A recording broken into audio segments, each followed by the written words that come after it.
दोस्तों वेलकम करता हूँ जज्बातों का जहां विद जावेद अख्तर में। और आज मैं आपके सामने शर्लक होम्स की बहुत शानदार कहानी लेकर आया हूँ, जिसका मुझे भी बड़ी बेसब्री से इंतजार था। तो आइए बिना किसी देरी के साथ कहानी सुनते हैं। The hounds of the बास्करविल्स।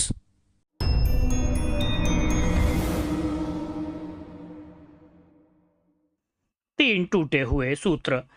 और अभी तक चैनल सब्सक्राइब नहीं किया है तो सब्सक्राइब करते चलिए, ताकि कहानी आपको और भी बेहतर ढंग से समझ में आ पाए।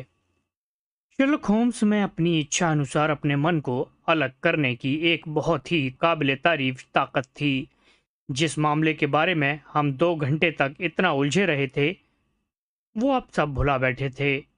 अब वो आधुनिक बेल्जियन मास्टर्स की तस्वीरों में पूरी तरह खो से गए थे। आर्ट गैलरी छोड़ने के बाद हम जब नॉर्थम्बरलैंड होटल में पहुंच नहीं गए, वो सिर्फ आर्ट से संबंधित ही बात करते रहे, जिसके बारे में उन्हें सिर्फ अधूरा ही ज्ञान था। क्लर्क ने कहा, सर हेनरी वास्करविल साहब ऊपर आपका इंतजार कर रहे हैं। उन्होंने मुझे जैसे ही आप आते हैं तुरंत ऊपर पहुंचाने के लिए कहा है। होम्स बोले, अगर मैं आपका गैस रजिस्टर देखूं तो आपको कोई एतराज तो नहीं होगा? नहीं, बिल्कुल नहीं। रजिस्टर में बास्करविल्स के नाम के बाद दो और नाम दर्ज हो रहे थे। एक था न्यू कैसल के थियोफिलिस जॉनसन का परिवार, और दूसरा था हाई लॉज ओल्टन की मिसेस ओल्डमोर और उनकी नौकरानी। होम्स पोर्टर से बोले, ये अवश्य ही वही जॉनसन होंगे जिनको मैं जानता हूँ। एक वकील जिनके बाल सफ़ेद हैं और जो थोड़ा लचक कर चलते हैं। नहीं सर, ये आपकी उम्र के ही मिस्टर जॉनसन हैं, जो कोयले की खान के मालिक हैं। बहुत ही चुस्त हैं। ज़रूर ही आपको उनके व्यापार के बारे में कुछ गलत पता है। नहीं सर, वो इस होटल पर कई साल से आ रहे हैं और हम उन्हें बहुत अच्छी तरह से जानते हैं। ठीक है, अब सब ठीक हो गया। मिसेस ओल्डमोर भी? मैं शायद उनका नाम भी जानता हूँ। मेरी दिलचस्पी दिखाने के लिए माफ़ करें, परंतु कभी कभी एक दोस्त को ढूंढने में दूसरे दोस्त भी मिल जाते हैं। वो एक विकलांग स्त्री हैं सर। उनके पति एक समय ग्लेस्टर के मेयर थे। वे जब भी यहाँ आती हैं हमारे यहाँ ठहरती हैं। धन्यवाद। मैं नहीं कह सकता कि मैं उनको जानता हूँ। जब हम दोनों सीढ़ियों पर ऊपर चढ़ रहे थे तो ये बात को बढ़ाते हुए बोले, वॉटसन, इन सवालों से हमने एक महत्वपूर्ण तथ्य ये निकाला है कि वो लोग जो हमारे मित्र में इतनी दिलचस्पी ले रहे हैं वो इस होटल में नहीं ठहरे। जैसा कि हमने देखा है, इससे ये मतलब निकलता है कि वो हमारे मित्र पर निगरानी रखने के बहुत उत्सुक हैं। वो ये चाहते हैं कि हमारे मित्र उनको नहीं देख पाएं। अब ये बहुत सोचने वाला सवाल है। हेलो डियर वॉटसन, क्या चक्कर है? जैसे ही हम सीढ़ियों से ऊपर पहुंचे, वहां सर वास्किरविल्स को ही खड़ा पाया। उनका मुंह गुस्से से लाल हो रहा था और उनके हाथ में एक मैला पुराना जूता था। उनको इतना गुस्सा आ रहा था कि उनके मुंह से शब्द नहीं निकल रहे थे। जब वो बोले तो वो बहुत बड़ी और वेस्टर्न बोली में बोले, जो हमने पहले कभी नहीं सुनी थी। मुझे ऐसा महसूस होता है कि वो इस होटल से ही मेरे साथ खेल खेल रहे हैं। वो चिल्लाई, क्या उन्होंने मुझे एक दूधमुहा बच्चा समझ रखा है? अगर वो सावधानी नहीं बरतते तो उनको पता चल जाएगा कि वो बंदर घुड़की गलत आदमी के साथ खेल रहे हैं। अगर वो छोकरा मेरा खोया हुआ जूता नहीं पता लगाता तो बवाल खड़ा हो जाएगा। मैं मजाक को तो सह सकता हूँ, लेकिन इस बार जरा हद पार कर गए हैं मिस्टर होम्स। वे भी जूते को तलाश कर रहे हैं? जी हाँ, और मैं उसका पता करके मानूंगा। लेकिन आपने जरूर ही ऐसे कहा था कि वो एक ब्राउन रंग का नया जूता था। जी हाँ, वैसा ही था, पर इस बार एक पुराना काला जूता है। क्या कहा? आपके कहने का मतलब है कि? मैं तो यही कहना चाहता हूँ, मेरे पास सिर्फ 3 जोड़ी जूते थे। नया ब्राउन, पुराना काला और पेटेंट लेदर, जो मैं अभी पहने हुए हूँ। पिछली रात को नया ब्राउन रंग का जूता उठाया और आज काले जूतों में से एक गायब है। तुम्हारी समझ में कुछ आया? अरे कुछ बोलो भले आदमी, यूं खड़े खड़े घूरो नहीं। एक व्यग्र जर्मन वेटर वहां पर दिखाई दिया। नहीं सर, मैंने पूरे होटल में तहकीकात कर ली है, लेकिन इसके बारे में मैंने कुछ भी नहीं सुना। या तो वो जूता आज सूरज छिपने तक वापस आ जाए, या मैं मैनेजर को मिलूंगा और बोलूँगा कि मैं होटल छोड़कर बाहर जा रहा हूँ। सर, वो ज़रूर मिल जाएगा, मैं आपसे वादा करता हूँ। अगर आप थोड़ा-सा धैर्य रखें, तो वो ज़रूर मिल जाएगा। धैर्य ही तो है चोरों की इस मांद में, मैं अपना धैर्य क्यों खोऊंगा? मिस्टर होम्स, आप मुझे इस तुच्छ चीज के बारे में परेशान करने के लिए माफ करें। मैं सोचता हूँ कि ये एक परेशानी की बात जरूर है। क्या? आप इसके बारे में काफी गंभीर लगते हैं। आप इसको किस तरह से समझ पाएंगे? मैं उसको समझने की कोशिश भी नहीं कर रहा हूँ। मेरे साथ ये बहुत ही अनोखी और पहली घटना है जो पहले कभी नहीं हुई। सबसे अनोखी शायद, होम्स विचार करते हुए बोले। आप इससे क्या मतलब निकालते हैं? हाँ, मैं कह सकता हूँ कि मैं अभी तक नहीं समझ पाया। जब इसको आपके अंकल की मौत से जोड़ा जाता है, तो आपका मामला बहुत गंभीर है, सर हेनरी। मेरे देखे हुए 500 केसों में से एक भी केस ऐसा नहीं है जो इसके बराबर गंभीर हो। लेकिन हमारे हाथों में कई सूत्र आ गए हैं, और विपरीत परिस्थिति होते हुए भी उनमें से कोई न कोई हमें सत्य की तह तक पहुंचाएगा। हम गलत दिशा में जाकर वक्त बर्बाद कर सकते हैं, लेकिन देर सबेर हम ज़रूर सही दिशा तक पहुंच ही जाएंगे। हमने अच्छा लंच लिया, और हम जिस मकसद के साथ यहाँ आए थे, उस मामले पर कोई चर्चा नहीं हुई। इसके बाद होम्स के कहने पर हम एक प्राइवेट रूम में चले गए, और होम्स ने बास्करविल्स से पूछा कि वो क्या करना चाहते हैं। बास्करविल्स जाना चाहूंगा। और कब? वीकेंड पर, होम्स बोले। पूर्ण रूप से देखें तो आपका फैसला अक्लमंदी का है। मेरे पास कई सबूत हैं कि लंदन में आपका पीछा किया जा रहा है। इस शहर के लाखों आदमियों में से ये पता लगाना असंभव है कि वो कौन लोग हैं जो पीछा कर रहे हैं, और उनका मकसद क्या हो सकता है। अगर उनका मकसद शैतानी है, तो वे आपको मुश्किल में डाल सकते हैं, और हम इसको रोकने में नाकामयाब होंगे। डॉक्टर मोर्टिमोर, आपको पता नहीं था कि आज सुबह मेरे घर से आते वक्त आपका पीछा किया जा रहा था। डॉक्टर मोर्टिमोर झुंझलाकर बोले, पीछा? पीछा कौन कर रहा था? बदकिस्मती से ये मैं नहीं बता सकता। क्या आपके डार्टमूर के अड़ोसी पड़ोसी या जानकार में से कोई ऐसा आदमी है जिसकी पूरी भरी हुई काली दाढ़ी हो? नहीं। या सोचने दें। क्यों? हाँ, बारीमोर, सर चार्ल्स का बटलर, पूरी दाढ़ी वाला आदमी है। हाँ, बारीमोर किधर है? वो हॉल का इंचार्ज है। अच्छा होगा कि हम सुनिश्चित कर लें कि वो वहाँ है भी या नहीं, या फिर वो किस संभावना से यहाँ लंदन में है। वो आप किस तरह से कर सकते हैं? मुझे एक टेलीग्राम फॉर्म दें। क्या सर हेनरी के लिए सब तैयार है? वो ठीक ही रहेगा। इसको बोरीमोर को भेजो। बास्करविल हॉल्स सबसे पास वाला पोस्ट ऑफिस का क्या नाम है? ग्रिम्पेन। मिस्टर बारीमोर को टेलीग्राम उनके ही हाथ में देना। अगर वो वहां नहीं हो, तो कृपया सर हेनरी बास्करविल्स को नॉर्थम्बरलैंड होटल के पते पर वापसी टेलीग्राम भेजा जाए। इससे हमें यह पता चल जाएगा कि बारीमोर अपनी ड्यूटी पर है या नहीं। बास्करविल्स बोले। ऐसा है क्या? वैसे डॉक्टर मोर्टिमोर, आखिर ये बारीमोर है कौन? वो पुराने केयरटेकर का, जो मर चुका है, उसका बेटा है। इन लोगों ने पिछली 4 पीढ़ियों से हॉल की देखभाल की है। जहां तक मुझे मालूम है कि वो और उसकी पत्नी इस इलाके में इतने सम्मानित व्यक्ति हैं जितना कि कोई और नहीं। बास्करविल्स बोले।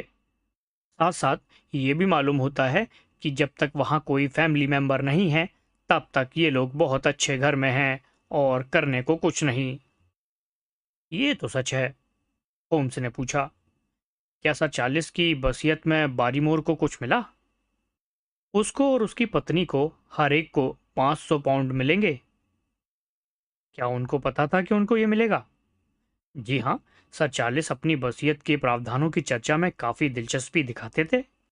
ये तो बहुत रोचक बातें हैं, डॉक्टर मॉर्टिमोर बोले। उम्मीद करता हूं कि आप हर ऐसे व्यक्ति को जिसको सर चार्ल्स की विरासत से कुछ ना कुछ मिलने वाला था, शक की निगाहों से नहीं देखते, क्योंकि मुझे भी 1000 पाउंड मिले थे। सही कहा। क्या कोई और भी है? बहुत से आदमियों को बहुत मामूली रकम दी गई थी, और बहुत बड़ी संख्या में पब्लिक चैरिटीज को भी। जो बचा वो सर हेनरी को गया। और बचा हुआ कितना होगा? 40,700 पाउंड। होम्स ने हैरानी दिखाते हुए ऊपर की ओर देखा। वो बोले, मुझे मालूम नहीं था कि इतनी बड़ी रकम दांव पर लगी थी। सर चार्ल्स की ख्याति थी कि वो अमीर हैं, लेकिन हमको ये पता नहीं था कि वो कितने अमीर हैं। ये तो जब पता लगा जब उनकी सिक्योरिटीज देखी गईं। पूरी जायदाद की कीमत करीब 1 मिलियन के करीब रही होगी। माय डियर फ्रेंड, ये एक ऐसा दांव है जिसके लिए कोई भी बेकरार होकर कुछ भी चाल चल सकता है। एक और सवाल है डॉक्टर मोर्टिमोर। कल्पना करें कि हमारे नवयुवक दोस्त को अगर कुछ हो जाता है तो इस जायदाद का वारिस कौन बनेगा? उम्मीद है ऐसी खराब कल्पना के लिए आप मुझे माफ करेंगे, क्योंकि रोजर बास्करविल्स, जो सर चार्ल्स के अनुज थे और जो बिना शादी किए हुए ही मर गए थे, इसलिए जायदाद डेसमोंड्स, जो कि दूर के चाचा हैं, और जेम्स डेंसमोंड, जो एक ईसाई चर्च के वयस्क पुरोहित वर्ग के सदस्य हैं, उनको जाएगी। वो वेस्टमोरलैंड में हैं। जी हाँ, वो एक बार सर चार्ल्स को देखने आए थे।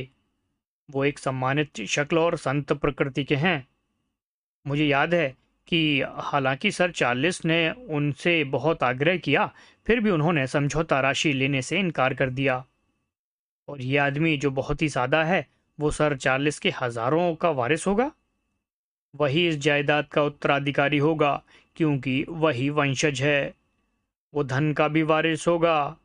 पर अगर वर्तमान मालिक किसी और को दे देते हैं या वो इसके साथ जो भी कर सकते हैं, तब नहीं। और सर हेनरी, क्या आपने अपनी वसीयत बना ली है? नहीं मिस्टर होम्स, मैंने नहीं बनाई। मुझे वक्त ही नहीं मिला, क्योंकि मुझे कल ही पता चला कि इस मामले के क्या हालात हैं।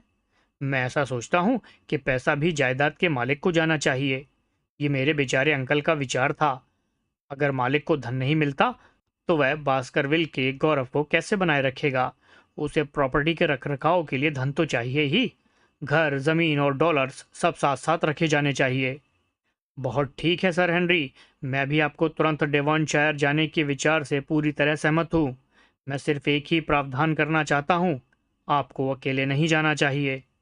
डॉक्टर मोर्टिमर तो मेरे साथ वापस आएंगे।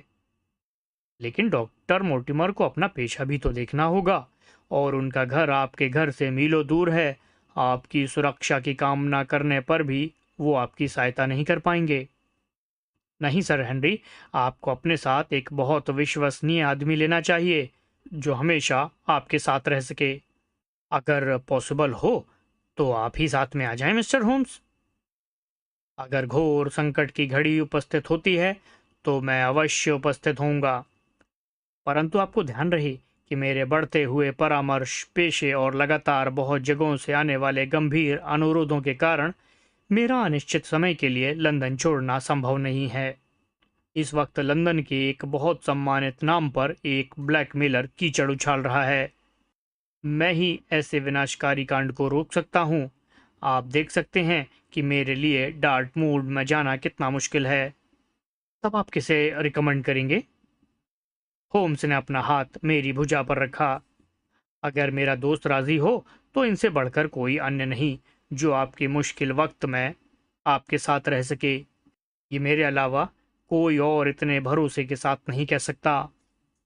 इस प्रपोजल ने मुझे बिल्कुल आश्चर्य में डाल दिया, लेकिन पहले इसके मैं कुछ बोलता, बास्करविल्स ने मेरा हाथ जकड़ लिया और दिल से दबाया। वो बोले, डॉक्टर वॉटसन, आप मेरे ऊपर दयावान हैं। देखते हैं कि मेरे साथ क्या हो रहा है।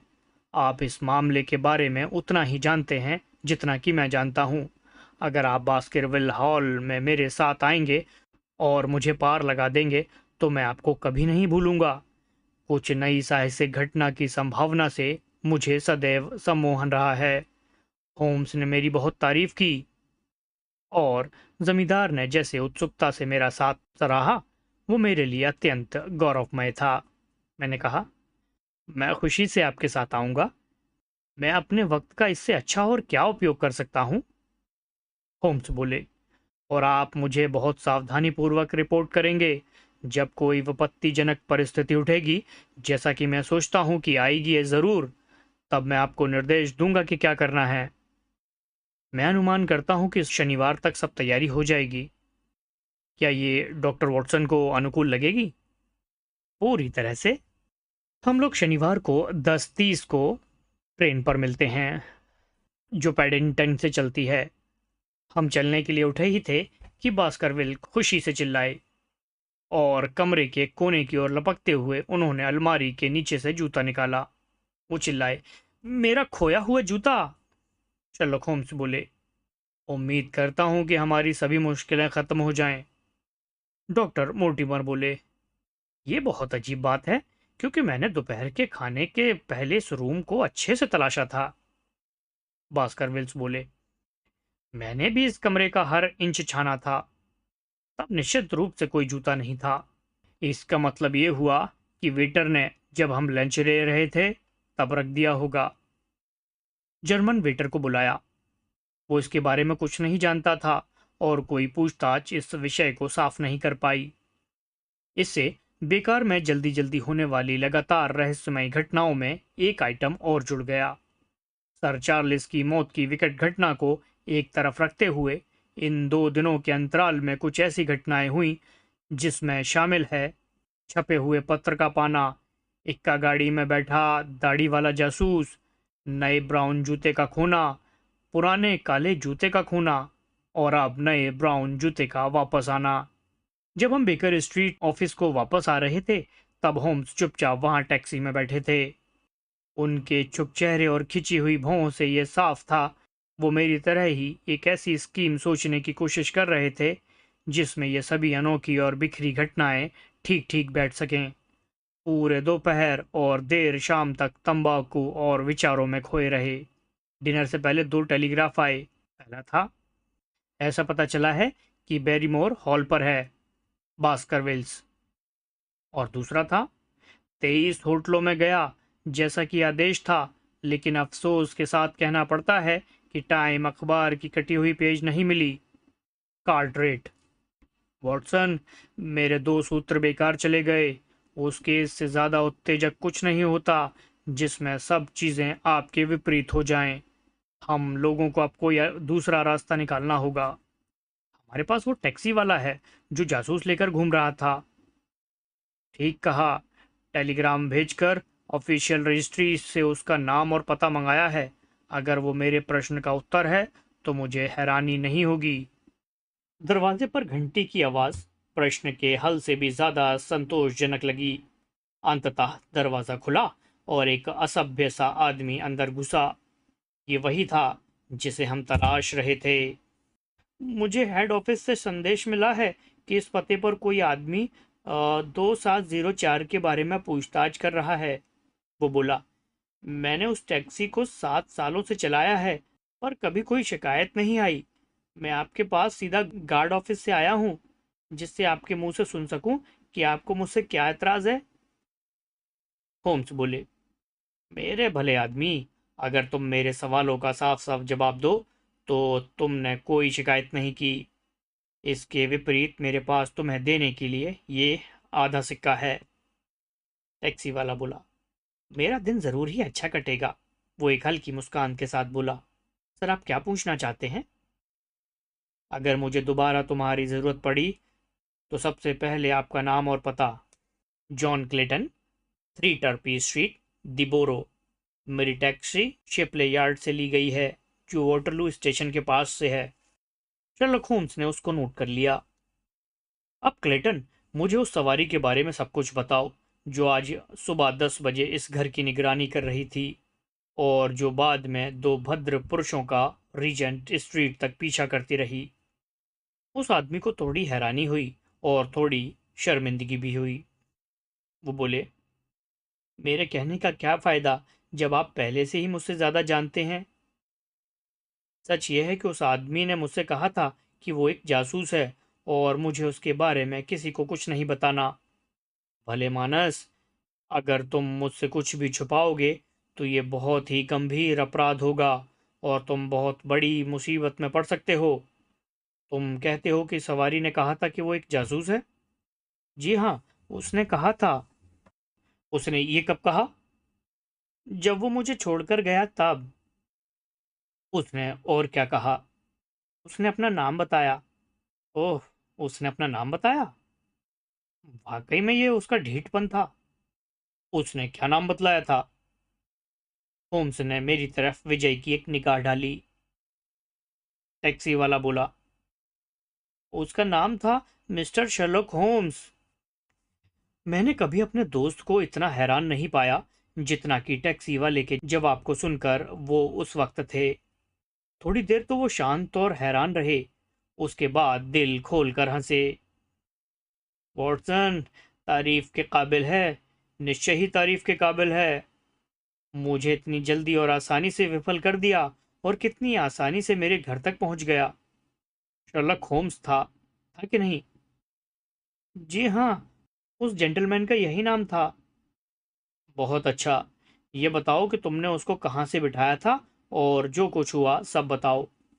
उसने मुझे 9:30 बजे ट्राफलगर स्क्वायर से पकड़ा। उसने बतलाया कि वो एक जासूस है, और बोला कि मुझे 2 गिन्नी मिलेंगी अगर मैंने वो सब किया जो वो पूरे दिन करना चाहता है, और मैं कोई सवाल नहीं पूछूंगा। मैं खुशी से राजी हो गया। पहले हम नॉर्थम्बर होटल गए और वहां इंतजार करते रहे। जब 2 आदमी निकले और ग्रुप में से एक टैक्सी की, हमने उस टैक्सी का तब तक पीछा किया जब तक वो यहाँ कहीं पास में न रुकी। यही दरवाज़ा था, होम्स बोले। इस बारे में ठीक तौर से तो नहीं कह सकता, पर मैं निश्चित रूप से ये कह सकता हूँ कि मेरी सवारी को इस सब के बारे में सब कुछ पता था। हम गली में करीब आधी दूरी पर खड़े हो गए और करीब 1.5 घंटा इंतजार करते रहे। तब 2 जेंटलमैन पुरुष पैदल चलते हुए हमारे पास से गुजरे, और हमने उनका पीछा बेकर स्ट्रीट तक किया। और फिर, होम्स बोले, मुझे पता है। जब तक हम 3/4 रीजेंट स्ट्रीट पर पहुंच गए, तब मेरी सवारी ने पीछा छोड़ा और जोर से चिल्लाकर बोला, मैं अभी वोटरलू स्टेशन जितना जल्दी हो सके उतनी जल्दी चलूं। मैंने घोड़े को कोड़ा लगाया और 10 मिनट में वहां पहुंच गए। तब उसने मुझे एक अच्छे आदमी की तरह 2 गिन्नी दी और स्टेशन पर चलता बना। जब वो छोड़ रहा था तो मुड़ा और बोला, तुम ये जानना चाहोगे कि तुम मिस्टर शर्लक होम्स को घुमा रहे थे? मुझे इस तरह उसका नाम पता लगा। सही कहा। और फिर तुमने उसको दोबारा नहीं देखा? जब वो स्टेशन के अंदर चला गया, उसके बाद से नहीं। और आप मिस्टर शर्लक होम्स का हुलिया कैसे बताएंगे? टैक्सी वाले ने अपना सिर खुजाया। सही है, वो ऐसा आदमी नहीं था जिसको आसानी से बतलाया जा सके। मैं उसकी उम्र करीब 40 साल ही आंकता हूँ, और उसकी ऊंचाई मीडियम, करीब आपसे 2 या 3 इंच कम। वो एक अमीर की तरह कपड़े पहने था, और काली दाढ़ी किनारे पर वर्गाकार कट की थी। चेहरा पीला था। मैं इससे ज्यादा कुछ नहीं बता सकता। उसकी आंखों का रंग? नहीं, मैं नहीं बता सकता।